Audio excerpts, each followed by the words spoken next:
So, ngayon magluluto tayo ng rellenong pusit.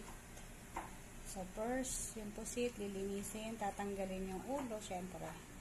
And then, papatuyuin, i-drain natin yung loob para walang tubig. So, ingredients, main ingredients, of course, the ground pork. Ayan, pinakuluan ko na yan para hindi na mamaya masyado. And then, carrots, onions, and garlic. So, optional kung gusto nyo may kamatis or may patatas. So, okay lang yun. And then, naglagay ako ng mushroom. Ayan, mushroom. Para mas masarap. Pero, optional yan. Kung ayaw nyo, okay lang din naman. So, let's start. Okay, now, nalagay na natin yung carrot.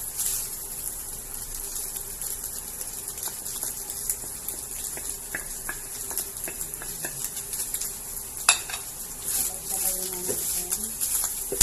Kasama na yung mushroom. Sabay natin yung mushroom. Ito lang. Ayan.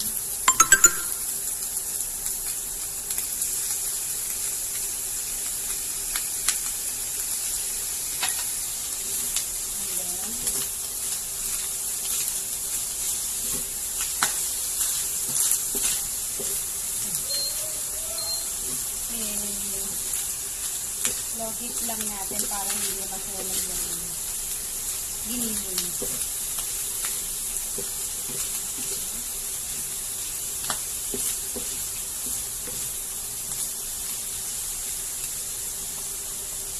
And then, maglalagay tayo ng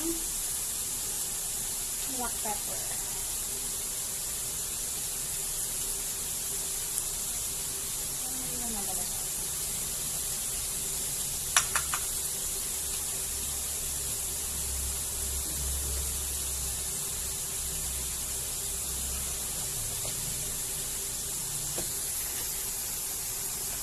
Natin ng konting oyster. 1 tablespoon oyster.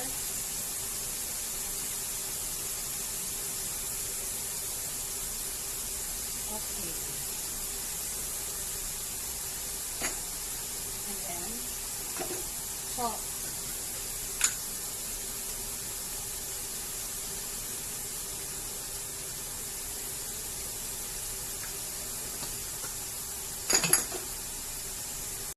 Maglalagay tayo ng Knorr liquid seasoning. So, konti lang para lang may pang-kontra sa ano. Ilang drops. Ayan. Okay. Baka naman. Jolly and Knorr. Okay. So, tapos na. And then, turn off na natin.